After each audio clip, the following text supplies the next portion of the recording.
Okay. Thanks, Em. All right, so Mark 5. We're going to be opening up to Mark 5, verses 21 through 43. It's on the screen now.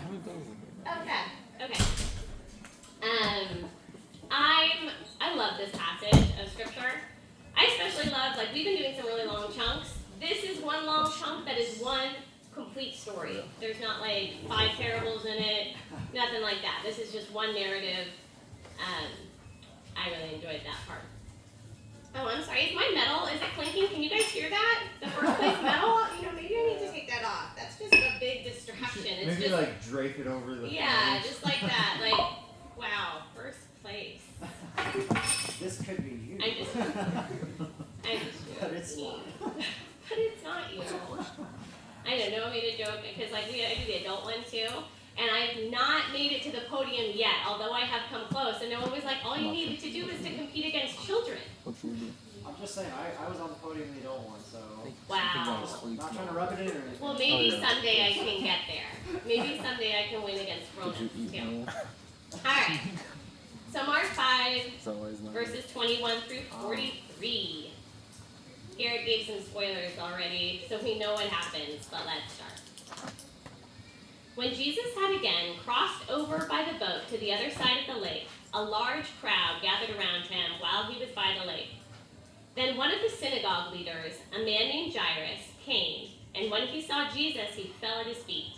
He pleaded earnestly with him. My little daughter is dying. Please come and put your hands on her so that she will be healed and live. So Jesus went with him. A large crowd followed and pressed around him. And a woman was there who had been subject to bleeding for 12 years. She had suffered a great deal under the care of many doctors and had spent all she had. Yet instead of getting better, she grew worse. When she heard about Jesus, she came up behind him in the crowd and touched his cloak, because she thought, if I just touch his clothes, I will be healed. Immediately, her bleeding stopped, and she felt in her body that she was freed from her suffering. At once, Jesus realized that power had gone out from him. He turned around in the crowd and asked, who touched my clothes? You see the people crowding against you, his disciples answered, and yet you can ask, who touched me? But Jesus kept looking around to see who had done it. Then the woman, knowing what had happened to her, came and fell at his feet, and trembling with fear, told him the whole truth. He said to her, daughter, your faith has healed you. Go in peace and be freed from your suffering. While Jesus was still speaking, some people came from the house of Jairus, the synagogue leader. Your daughter is dead, they said. Why bother the teacher anymore? Overhearing what they said, Jesus told him, don't be afraid, just believe. He did not let anyone follow him except Peter, James, and John, the brother of James. When they came to the home of the synagogue leader, Jesus saw a commotion with people crying and wailing loudly. He went in and said to them, why all this commotion and wailing? The child is not dead, but asleep. But they laughed at him. After he put them all out, he took the child's father and mother and the disciples who were with him and went in where the child was. He took her by the hand and said to her, Talitha kum, which means, little girl, I say to you, get up. Immediately, the girl stood up and began to walk around. She was 12 years old. At this, they were completely astonished. He gave strict orders not to let anyone know about this and told them to give her something to eat. All right. So, I'm going to ask, and I don't know that anybody here is going to raise their hand. Y'all are pretty young. But has anybody here ever had to call 911? Isaac? For my mommy. What? When my mom had like her thingy. Oh, for your mom? Yeah. That's a scary thing, huh? Brian? Car accidents, fights. There was a stabbing at Costco once. Yeah. It Okay. just Mayla? goes on around. I think it was like a month or two ago. Me and my parents got into a car accident, and then and my mom's, and then the impact from the airbag punched my mom in the chest. So we had to get her to the hospital to see if she was okay. Oh, wow. But she's okay. She's fine. Good. She's fine. So glad. Wes? In like January this year, we went to Las Vegas for my sister's like tournament or something, and there was a skate park, and this kid, he was like, went down this ramp, and then he tried to like jump the ramp, and he fell and he dislocated his shoulder. So we had to call the 911. And he didn't have his phone, or his phone was, he left his phone at home, and the friend that he was with, his phone was dead, so they couldn't contact him. Alright, anybody else? Yeah, we have like some crazy neighbors, and they were like fighting, and like there was like one time when I had to call. There was one time when I had to call 911. They were like fighting like in front of our house. Like there were like two there, and it was like really scary. And then the second time, someone came up to our door and was harassing us. But like we had like a screen door, so like that was good because like he was trying to like get into our house. Alright, so generally, we call 911 when there's an emergency, right? And so if you call 911, you kind of know what happens, right? You call 911 and you get connected to a dispatcher, and the dispatcher goes, 911, what's your emergency? And then you go, oh, there's things happening, and you're panicking, right? And the dispatcher's trying to get the information from you, and you're trying, they're trying to calm you down, and it's your job to get, tell them clearly what's going on, and then they do what? What does the dispatcher do? They send either police or they send an ambulance, right? And they're like, help is on the way. And you're like, okay. And you just try to stay calm. If the dispatcher, right, was like on the phone with you, a lot of times if it's like an emergency going on, like at the time, like if you're with somebody who's injured or something like that, they'll stay on the phone with you. They let you know, they keep you updated about where the ambulance is. If the dispatcher was like, okay, help is on the way, and they're talking to you, and then all of a sudden they're like, well, they just stopped because there was somebody on the side of the road, and that person had like a really bad tummy ache. All right, so they had to stop and they had to take care of that person, but then they're gonna get to you, okay? They're gonna get to you and the person who's hurt in just a second, okay? Just be patient, right? Like, would you be thrilled with that? Like, that doesn't seem like they're really treating your emergency very seriously, right? And that's kind of what we see going on here with Jesus. We have this man who has an emergency, like a life or death situation, and he goes to Jesus for help in this emergency, and Jesus is like, yeah, I'm coming. Oh, but wait, wait just a second, right? So, I have also called 911. Oh, she's not here, she just left because she's such a good daughter and such a good servant heart. But when Emmeline was a baby, I'm gonna try and tell this without crying.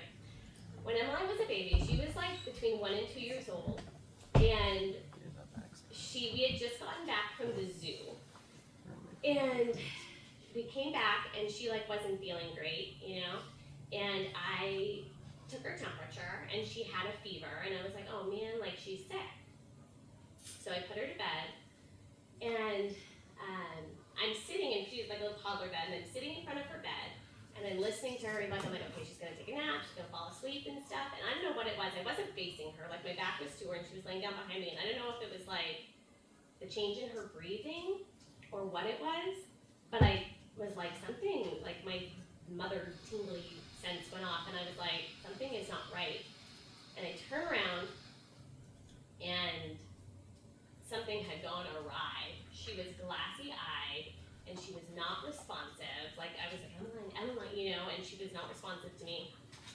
And I was like, uh-oh. And I called 911. I was like, something is not right. So I'm on the phone with 911, and I'm like, I think I know what's happening here, because like, just coincidentally, I had just been reading in a magazine, like a parenting magazine. This is a really common occurrence with young kids. When they get a fever, if their temperature spikes too quickly, their brains are immature and they can't handle it, right?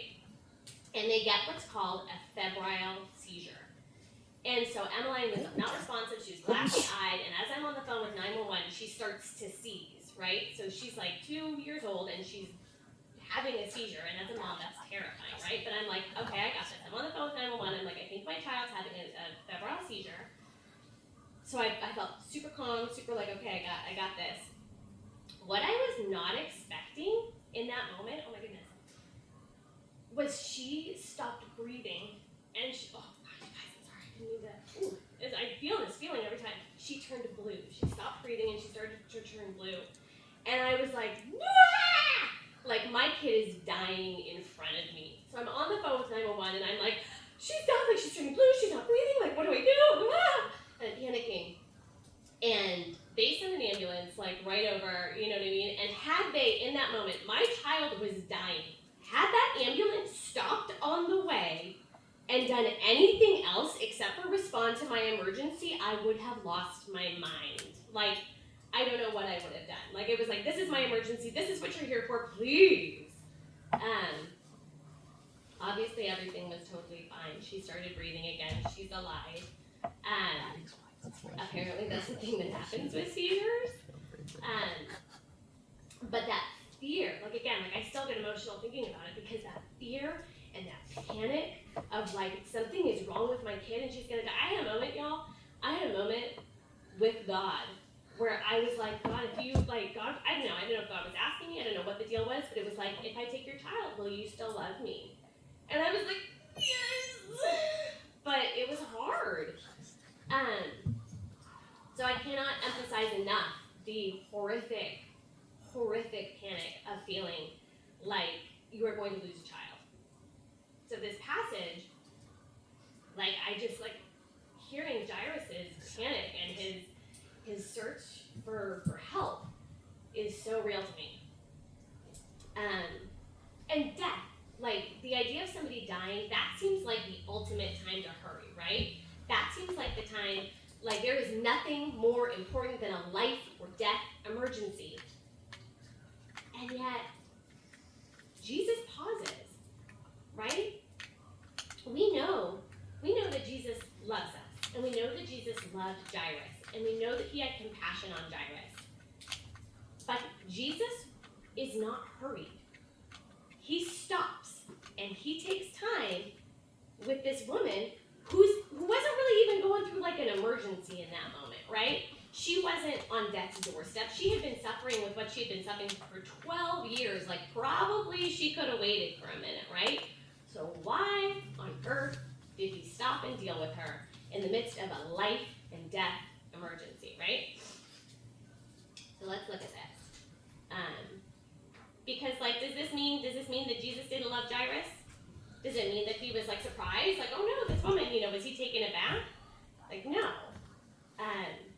And so we have to think when something happens like that with God, and it seems like God is doing something that indicates that he does not love us, and that's a false premise, right? So there's another instance in the Bible where Jesus is totally nonchalant about a life and death emergency, right? So in John 11, you don't have to turn it, I'll read it to you. At the beginning of John 11, it says, now a man named Lazarus was sick. He was from Bethany, the village of Mary and her sister Martha. This Mary, whose brother Lazarus now lay sick, was the same one who poured perfume on the Lord and wiped his feet with her hair. Another backstory. So the sister sent word to Jesus, Lord, the one you love is sick. So this is like a really good friend of Jesus's. Jesus loved this man. And he's sick and he's dying. When Jesus heard this, he said, this sickness will not end in death. No, it is for God's glory, so that God's Son may be glorified through it. Verse 5 says, now Jesus loved Mary and her sister and Lazarus. So, when he heard that Lazarus was sick, he stayed where he was for 2 more days. And then he said to his disciples, let's go back to Judea. Right, so the story of Lazarus ends with Lazarus being dead when Jesus gets there. Lazarus is dead. His sisters are weeping. Jesus is even sad that Lazarus is dead. He weeps. But then he raises Lazarus from the grave, from the tomb. This is the story with the famous line, Lord, he stinketh. Because he'd been in the tomb like 3 days already. He was like a stinky corpse, and Jesus is like, no, I got this, come on. And he raises Lazarus from the dead. But the key there is that Jesus, it says, now Jesus loved Martha Martha and her sister and Lazarus. So when he heard that Lazarus was sick, he waited. He didn't rush. He wasn't like, he's sick, oh my gosh, we gotta hurry, we gotta do this. He waited because Jesus had information that they didn't have. He knew what was going to happen.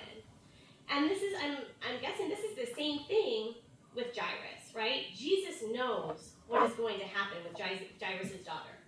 He knows that Jairus is going to be taken care of, and his daughter is going to be taken care of, even though Jairus doesn't. Jairus is feeling that panic, right?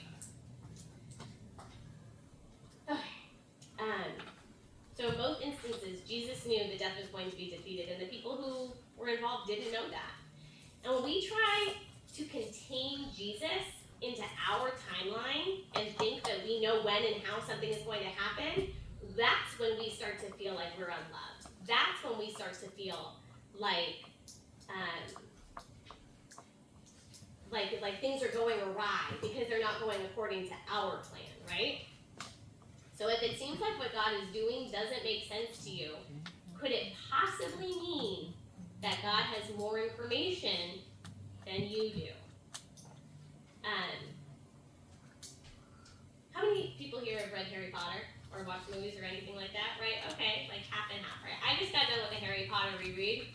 I grew up with Harry Potter. I love Harry Potter, which was really quite scandalous for like early 2000s Christian church, man. Like, I was like, ooh, you might be a heretic. You might grow up and be a witch if you read Harry Potter.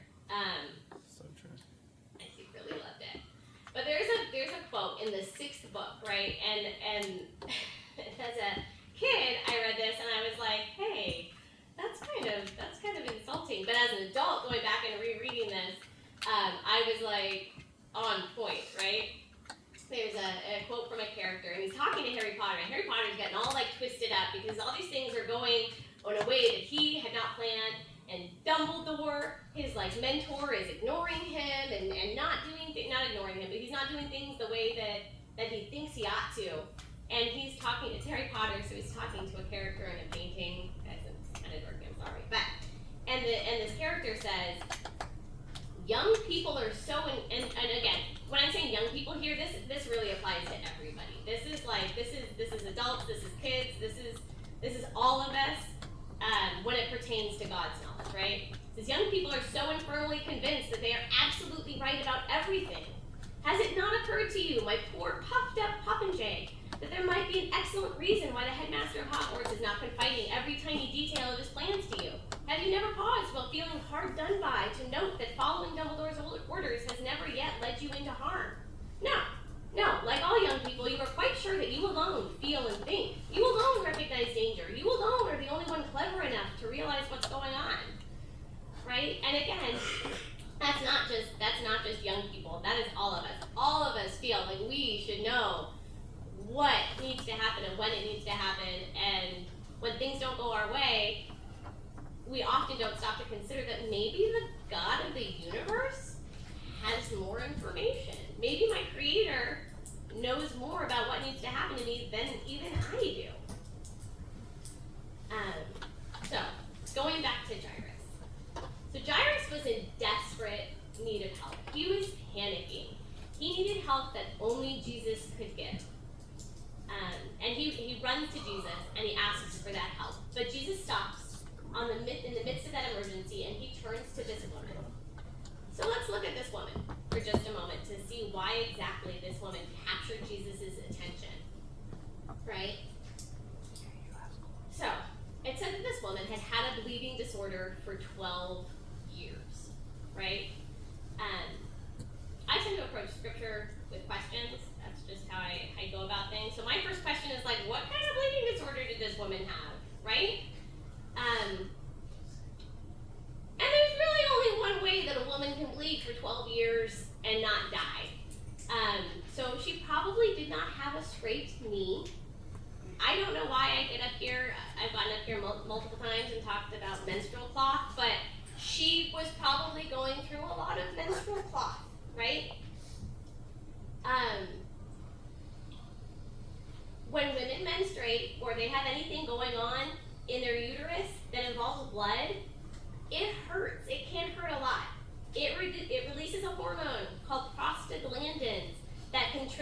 contractions in the uterus that pinches on nerves, and it causes a lot of pain. Some women every month when we menstruate have really, really awful cramps. Imagine really horrific cramps for 12 years, right? Sounds debilitating, right? She could have had endometriosis. She could have had pelvic inflammatory disease. There are all sorts of things that we've discovered since then that have caused this kind of an issue for so long. She was suffering emotionally. The fact that she was bleeding for so long made her, according to Levitical law, unclean. She could not participate in society. If she had been, touching anybody during, while she's bleeding like that, would make them unclean. So they would be like, no, please stay home. Sorry. If she was married, her husband would have been legally allowed to divorce her. And we don't know whether he did or not, but he could have. She had broken the law just by touching Jesus, just by reaching out and touching him. She was breaking a law. She was broke. She had been paying for years and years for doctors to help her, in this desperate situation. That couldn't help. I mean, that's something that still goes on today when you have maybe an autoimmune or just some kind of rare thing, what's the word when you're sick for a long, long time? Chronic Disorder. Thank you, Jason. When you have a chronic disorder and doctors just can't figure it out. Women's health today, doctors can't figure it out. Go to the doctor and you're like, something's going wrong, and they're like, let me put you on birth control. It's ridiculous. That's probably what they would have done for this woman had she gone on with this today. They're like, let me just put you on the birth control. So Jesus takes time away from Jairus. So Jairus was a leader in the synagogue. He was a high up kind of dude. He would have been societally, he would have been kind of revered. He would have been respected. He was an elder. He was a man. Just even that put him above this unclean, socially ostracized woman, right? And he completely interrupts the status quo by taking attention away from this high status man in the midst of an emergency and turning it to this woman who is unclean and ostracized, okay, and poor. She's poor. And that's how Jesus' kingdom works, right? Jesus' kingdom is upside down. Status quo means nothing. Gender means nothing, right? Timothy Keller has a quote, and I love this quote. Jesus is attracted to the people who are the most messed up and who have messed up the most, right? So, another question is, so this woman reaches out and touches Jesus' cloak. And Jesus instantly notices. He's like, whoa, whoa, whoa, whoa, pause everything, right? And he's like, who touched me? And his disciples are like, are you kidding? Do you see what? Do you see what's happening here? Everybody is around him. He's getting jostled in this big crowd, you know what I mean? It wasn't maybe they were making a gap around him the paparazzi do around celebrities or whatever, but most likely Jesus is just getting jostled by all these people as he's walking through the crowd trying to make his way to Jairus' daughter. And his disciples are like, everybody is touching you. What do you mean who touched you? Everybody's touching you. And Jesus is like, no. But why did all of those people who were touching Jesus, who were jostling him, why didn't all of them get a miraculous healing? Right? I'm sure that there were people who had needs and who had issues and stuff. That's who came to Jesus, right? Why didn't all of them get miraculous, boom, boom, you're healed, everybody gets a healing, right? And the reason is that not all of those people were just kind of there. They were bumping into Jesus, but they weren't reaching out in faith, right? So lots of people bump into Jesus every day. Lots of people, get a Bible verse, or they come to church, or they interact in just kind of a very surface level way, with Jesus. But not everybody reaches out with a deep faith and trust and belief, right? That Jesus can help them and make them whole. So that's the difference. This woman was reaching out with a sincere, deep faith. And then, this woman who was obviously just trying to do like a little touch and go miracle, right? He calls her out. Like, how many of you, like, that would be like your worst fear, is getting called out in the middle of like this giant crowd of people? Like, yeah, right? Like, not what you were going for, and really just wanted to duck and run. But Jesus is like, who was that? And this woman, she doesn't run away. She's like, it was me, Jesus. So why did he call her out like that? Like, is he just purposely trying to embarrass her? Is that kind of Jesus' go-to? It's just public embarrassment? No. Calls her out not to embarrass her, but so that she and the people around her could understand what happened, right? So for one thing, hers was like a private affliction. Like, it wasn't something that you could see that she was going through on the outside. So if she got healed and then suddenly like went around and was like, no guys, I'm better, you can touch me now, I'm good, right? Like, people would be like, how do we know that? You know what I mean? She could have just been lying. So Jesus is letting everybody know around her, like, yes, you've been healed, right?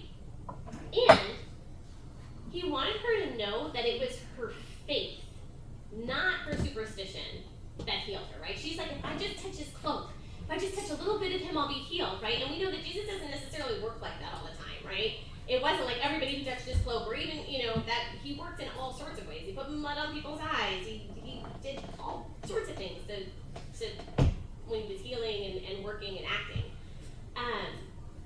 But at the core of it all required faith on behalf of the people who were being healed, right? So, turning back to Jairus. What is Jairus doing while all of this is happening? The Bible doesn't say specifically that Jairus was like, oh my gosh, you know what I mean? Like freaking out. It doesn't say that he was questioning Jesus. It doesn't say that he was like beside himself with grief and all those kinds of things. However, we can imagine what he was doing. And then he gets the news that his daughter has died. Like, I can totally imagine him being like, if Jesus had just hurried, he would have been there and he could have saved her. And we see too that Jairus, when he gets that news, was probably starting to lose the plot, because Jesus has to turn to him and he has to tell him, don't be afraid, just believe, right? And the Bible tells us over and over and over again not to be afraid, right? I was looking it up and it says, I saw some places that say between like 100 and 300 times in various ways, like with various wording and stuff, does the Bible tell us to not be afraid. It is a command from God, right? Our trust in God should be so solid that there is nothing that happens that can make us anxious or worried or fearful, right? Like, that's the goal. But God is compassionate on us. Psalm 103, verses 13 through 14 says, as a father has compassion on his children, so the Lord has compassion on those who fear him. For he knows how we are formed. He remembers that we are but dust. Like, God knows that we're frail and we're just people and we fail over and over and over again, right? So he's not like, every time we get those anxious thoughts or we're afraid of something, he's not like, oh, gosh, how many times do I have to tell you? I put it in the Bible like 300 times. Not like that. Jesus doesn't get indignant with Jairus over his lack of faith or like his sense of urgency. He's patient and he's compassionate and he's comforting. So, finally, they get to Jairus' house and his daughter's dead. And there are mourners and so at the time,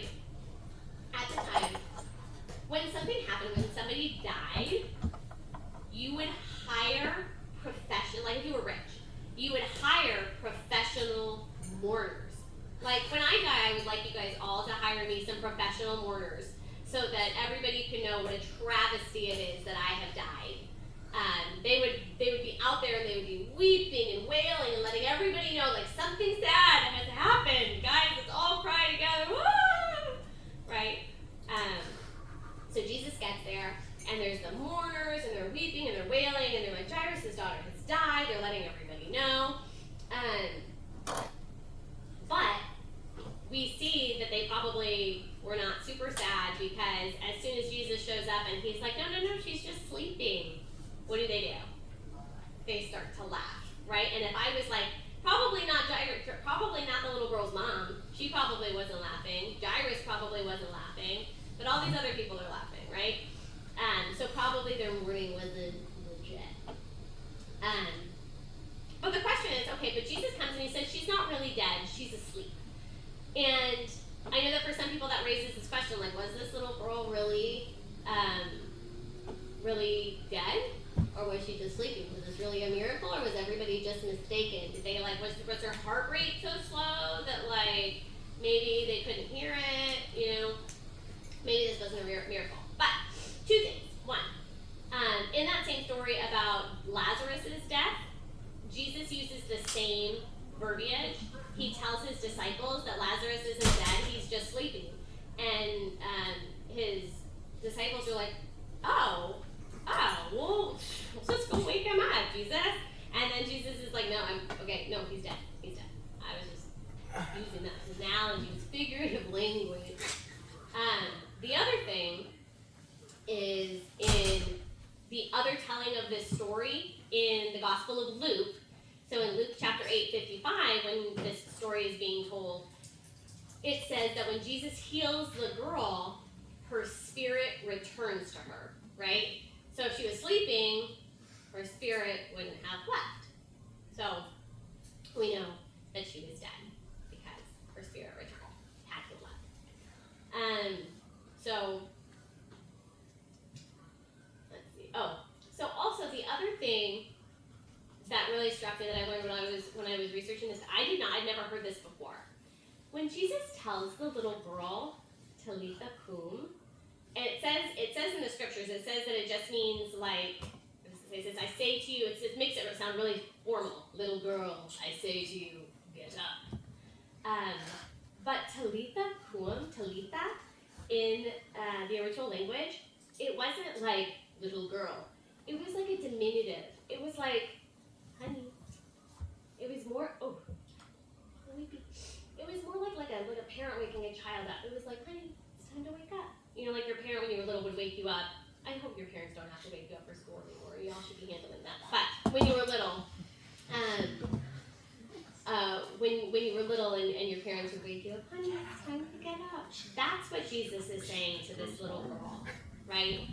It's a very gentle, it's a very sweet, like a father or like a mother just, honey, darling, sweetheart, time to get up. And that's how Jesus wakes her. And then, as we've seen other times, Jesus tells people not to say anything about what has just happened. This miraculous thing has just happened, but hush, right? So after Emmeline had that seizure, I told everybody what had happened. Like, not like, I thought she was dying and all that kind of stuff. But I told everybody, like, febrile seizures, they are so common. Literally, after I told some girlfriends about that who had kids around the same age, I had like 2 or 3 who were like, oh my gosh, like within like the coming months, who were like, my kid had a febrile seizure. I'm so glad you told me about that because I would have freaked out. And when the paramedics finally did come and Emmeline had started breathing, the paramedic was like, we get a call for this like probably once a shift. They're terrifying. It happens. But it was very much like it was a big thing that had happened. And my kid didn't even like die and come back to life. Like she just was scary. I talked about it forever. I'm still talking about it. I'm telling you all about it. But Jesus tells Jairus and his family and everybody who had just seen this crazy, amazing, miraculous thing to shut their tracks about it. Why? Why does Jesus tell everybody to be quiet? So the first thing that occurred to me when reading this is that if you heard that Jesus could bring people back from the dead, or like if people heard that Jesus could bring people back from the dead, how many people would be like flocking to him thinking that they could bring like their loved ones from like a long, you know what I mean? That he'd be like a genie. You'd be like, oh my gosh, my wife died like 10 years ago. I miss her every day. Please, you know what I mean? Like just thinking, right? Wanting him to do this miraculous thing over and over again just for their own desires, right? And two, Jesus wants to keep the focus on the gospel. He wants to keep the focus on faith. Every time he calls somebody out, like even calling out the woman who touched his clothes, he's like, your faith has made you well, right? The focus is on the gospel. Trust in me. Only, do not be afraid, only believe, right? That is the focus, not the miracle. So, we have this situation. We've got Jairus and the woman. And just a little comparison and contrast, little compare and contrast here. The differences between Jairus and the woman were that they were one. One was a man, one was a woman. One was rich, one was poor. One had a chronic issue. One had an acute or a sudden issue. One thought that they needed Jesus' touch, right? Jairus is like, come and put your hands on my daughter, she'll be well. And one thought that she needed to touch Jesus, right? If I only touch his clothes, he'll heal me. One sought Jesus publicly. Jairus comes in front of everybody and is like, please come heal my daughter. The woman sought him secretly, right? She didn't want anybody to know that what she had done. Jesus heals the woman publicly. She sought him secretly. He healed her publicly. Jairus sought Jesus publicly, but Jesus heals his daughter privately. He sends everybody away before he does the healings, right? So there's no like pattern. Like these are two very different situations. Jesus isn't in a box. He's not contained. He doesn't do things just one way or the other. Both Jairus and the woman had something change after 12 years. Jairus' daughter was 12 years old. The woman had the bleeding disorder for 12 years. They both sought Jesus in desperation. They both had strong faith. They were both afraid and then comforted by Jesus. And they both showed a lot of humility in seeking him out. So ultimately, guys, often we think we know what God should do in any given situation. We know what we want to have happen. But in Isaiah 55, verses 8 and 9, it says, for my thoughts are not your thoughts, neither are my ways your ways, declares the Lord. For as the heavens are higher than the earth, so are my ways higher than your ways, and my thoughts than your thoughts. God knows better than we do what we need, even more so than what we want, right? And Jesus knows that he has defeated death. So what seems like an emergency to us, even the ultimate emergency, is really to him just another opportunity to show us his grace and mercy and compassion. That's all I got for you. Pray. All right. Dear Lord Jesus, thank you for this opportunity to share about this passage this morning, God. I just pray that as we go through life, Lord, I pray that when we hit those snags in the road, when we hit those emergencies, when those things seem scary and we're not in control and we need your help, Lord, I pray that we would be looking for not the quick fixes or not what we think that should happen. I pray that we would be looking for your grace and your mercy and your compassion on us.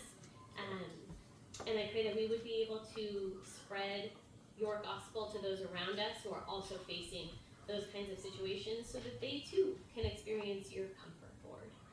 And I thank you and I praise you. In Jesus' name. Amen.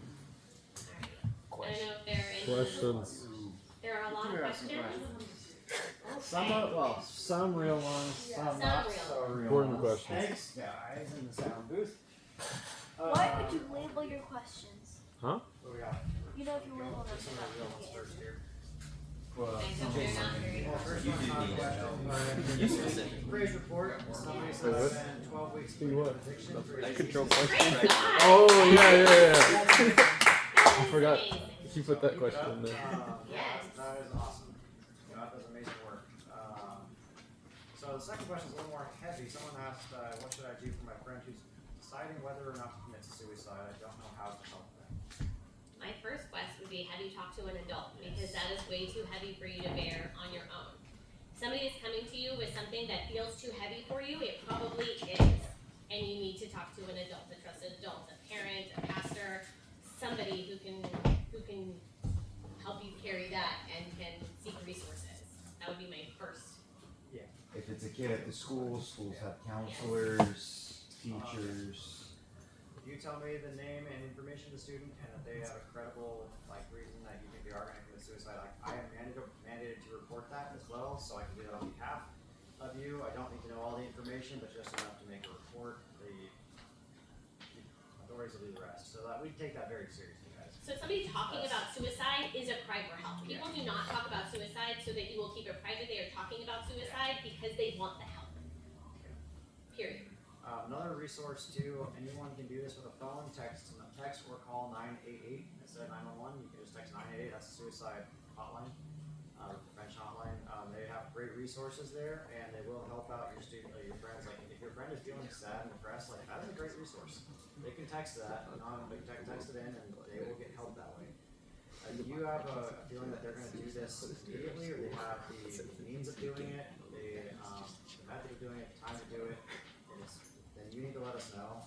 That's not something that we joke about. So we'd love to chat with whoever that is afterwards. Don't feel like you need to hide. So come Get talk. help. Get help. Yeah, I take it very seriously because you don't know sometimes if it's just a cry for help or if they're like, yeah, I'm gonna do this, and then you're gonna feel pretty crummy because we didn't try to get help.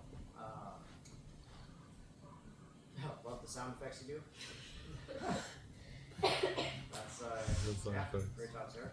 Would you prefer to have dinner with Jesus, or would you rather free the slaves? Okay, I was confused about this Have one. dinner What are with we talking Jesus about? or free the slaves? Are we talking about human trafficking? Is this a sound booth? No. That wasn't us. I would maybe have dinner with Jesus and be like, could you please free the slaves? Let's get it all taken care of.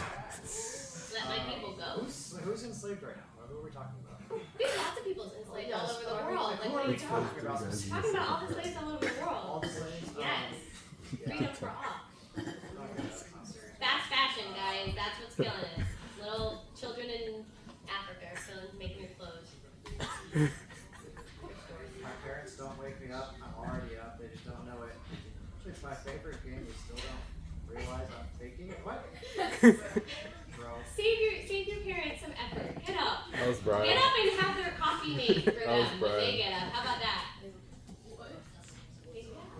Somebody asked what they can do about depression, their personal depression, which feels like Paul's thorn in his side and won't leave them even after praying so much. So we're. Oh, No, for it. go ahead. Oh, I was gonna say, a lot of times with depression, I gotta say, I don't struggle super badly with depression. Noah's very open about his struggles with depression. He's a great person to talk to, but one of the things that we've talked about a lot is that we are a threefold person.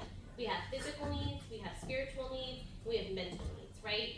So a lot of times we need to make sure that all of those needs are getting met, right? So we have our spiritual needs, we have prayer, we have being in scripture, being in community, right? Making sure that we're seeking out friends and people that are good for us.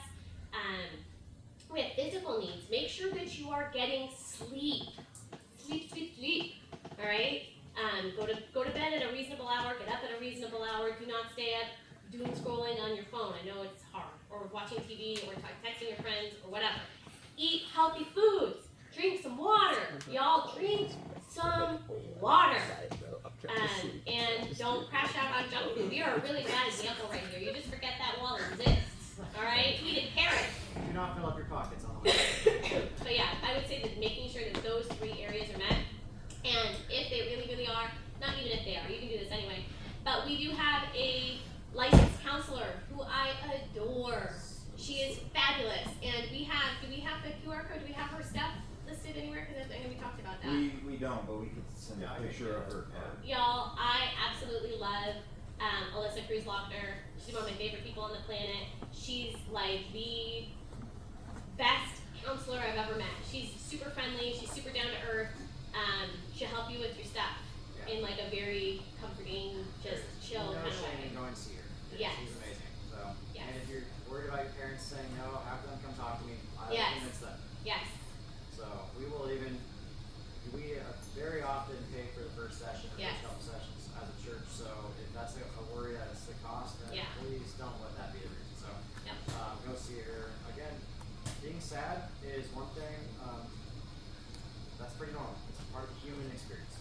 Even depression. Everybody deals with that. So keep looking up to Jesus and come see us if you need some help. And pray with you. I would love to do that. Yes. Are you proud of stealing the win from small innocent children? So proud. You guys are not small innocent children. Y'all Stop. gotta get I am. better, Stop. alright? Yes, Y'all I gotta am. get better. Eli and I, we brought the pain. Yeah. How do you share the gospel with some for people who seem unwilling to listen? I don't want to lose friendships, but I want to introduce Jesus to my friend circle. So I will say, I was somebody when I was like in junior high, like when I first really started getting deep with my relationship with God, y'all, I was obnoxious about it. Like I was not super chill. I was very much like, oh, you guys are sinners and you're not my friends anymore, and I'm gonna go be best friends with Jesus. All right. It was not cool. I now know that that's not the best way to get people to want to come to church or to love Jesus. The best way, the Bible even says that they will know that we are God's children by our love, right? The best way to share the gospel, yes, some like with words and all that kind of stuff, but is by being kind and being loving, and so that people can see that there is something special and different in your life. And then they realize, oh, maybe it's Jesus. I think there was another question about that. Might have gotten it. The best way to get people to come to Jesus is not by telling them they're going to hell. Yeah, that's another thing in the Honestly, early guys, if 2000s. you love Jesus, like Jesus is gonna come up naturally in your conversations. Like it could just be like, I had so much fun this weekend. I had the Olympics. Let me tell you, like just bringing that up naturally, casually. Like you can bring up stuff all the time like that. Again, he'll come up in conversation because you love him, and don't be afraid. Let him come up. Offering prayer. Very few people will turn down, like, can I pray for you? Is there something that I can pray for you for? Is like one of the least offensive ways to present people with spirituality. The rest of them are kind of similar questions. So, how many genders are there? 2. Praise report. Praise report. I got the courage to ask a girl with severe anxiety if I can pray for her. She Yes. let me. Yes, that's what I'm saying. People will let you pray for them, even if they don't believe, even if they're like, because they're like, yes, prayer. You'd Good be job. surprised, guys, how open people are. Some people get closed off, but again, like people that are hurting will be open to you love it by saying, hey, I just want to pray with you real quick. Do you mind? Like 2 seconds, let's just pray. They love that, and that's a good way to share Jesus. So a lot of silly questions in here. So I think most of them aren't serious or silly. Yeah, that's pretty much it. Unless anybody else has a question, we got like 1 minute. Yes. How would I share Jesus Christ with one of my unchristian friends? Okay. That's a great question. What do you think? Well, I would say again, just like we've been saying, like asking them if there's something that you can pray for them for. If they're a friend and like they're talking about things, and you can be like, oh my gosh, like are you worried about your math test? Can I pray for you? You know that you do well on your math test. You know what I mean? And kind of starting in that way. And then kind of maybe talking about church and going like, man, like I was at church the other day and pastor was talking about this story and this, you know what I mean, bringing it in a little bit at a time. Yeah, another way I would just say, like, if it's a friend that you're pretty close with and you feel like you have the trust there built up, you can just ask them very real honest questions like, hey, do you ever think about God or what you believe? Yeah, because she does not believe in Jesus. Okay. But I want to help her with that. I want to help her build up her faith. Oh, praise God, yeah. Yeah, a lot of it just comes to like asking her, like, well, what do you believe? Yeah. You know, and just like kind of figuring out where she's at coming from right now, and then saying, well, can I tell you about Jesus and the hope that I have in Him? And just going like opening up the Bible, saying like I'm not making this up. Like you wanted to like let's study Jesus together. Let's see if we can learn some stuff. Like, that's a lot of people will take you up on that. Yes, yeah. So a couple days ago, like the table of girls I was sitting with, we started talking about like our religion because we were studying like the story of Christ in our non-Christian teachers class. Okay. And so a lot of them are like Mormon or Catholic, and I don't really know like. So I was thinking about inviting them to like Friendsgiving thing or the Christmas party, but I wasn't sure like. I don't want to like press their limits because I know they are strong in their religion, and I respect that. But like I don't like. You can out nice the Mormons. Okay, you can out nice them, I promise. Well, the other thing about Mormons and a lot of other religions like that is that they call themselves Christians. Yeah. So inviting them to something like a church, Branches from branches off of Christianity. So inviting them to something like this isn't like offensive because they're like, oh yeah, we believe all the same things that you believe, except that we also believe these other things over here. What's the Book of Mormon? I'm very confused. They have like their own book of the Bible. The Book of Mormon was delivered to Joseph Smith on golden plates by the angel, I think it's the angel Gabriel, and then was taken back up and nobody ever saw it except for Joseph Smith. And it is basically, It's been around for like 200 years, not even. So yeah, it's basically the story of like like Jesus came back to earth after his crucifixion and like and in America and like proselytized to the people. It's an interesting book. but it's completely man-made. Yeah. And false. Yeah. And if you just read it, like there's inconsistent. It's just yeah. So like It's pretty wild that they actually believe this. there's new prophets that they're creating. Yes. Yeah. They So believe there's they believe that there are other prophets that are new. It's Latter Day. So their church is the Church of Latter Day Saints. So latter means like later day, like after Jesus. This time after the Bible time. It's a after kind of thing. Yeah. Bring them here. We would love to have conversations with them. They would love to just dig into the Bible with them. Like, that's all I care about. I'm not going to call them stupid for believing what they believe. Absolutely not. But I do believe they're confused. Yeah. It's not what the Bible actually says. There are a lot of stories of people who have come out of the Mormon Church that talk a lot about how controlling the Mormon Church is. It is very much a cult, and they control your finances. They control what you wear. They control how you get married. You know, that's actually not true anymore. I actually have some Mormon people that I know. There's some Mormons that do drink caffeine. Yeah. Well, because we have Mormons that live across. They have a new revelation, new prophet. Well, no, we have Mormons that live across the street from us, and I went to their Easter party one time, and I wasn't thinking about it, and I was like, oh, it was like a potluck, and I brought a bunch of energy drinks, and I was like, oh my gosh, what a party foul. But she was like, no, it's fine. A lot of us have caffeine. Like, it's fine. And I was like, oh, okay. Oh, my friend, like, she makes her coffee, but she's able to drink energy drinks. Yeah. I don't understand it. Yeah. So, it's, more of a suggestion. It's a very interesting. But yeah, they take a lot from the Bible and then they twist it. Yeah. So that's kind of what they do. Yeah. I was in a group chat and there's this one guy named Isaac, and he was in the daily scripture. I would have texted that because he was friends with stuff, so a lot of it.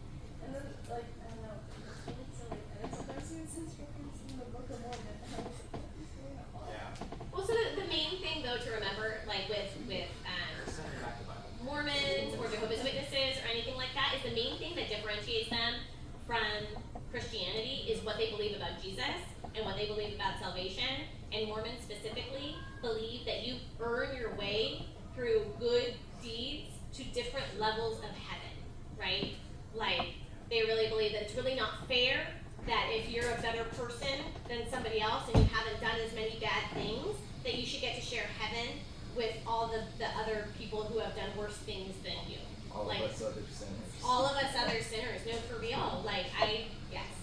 So that's the main thing is that they do not believe that Jesus' salvation covered everybody and all that. Big one. Any other questions for me before we let you go? I'll just stand up here and make more sound effects. You never asked it if I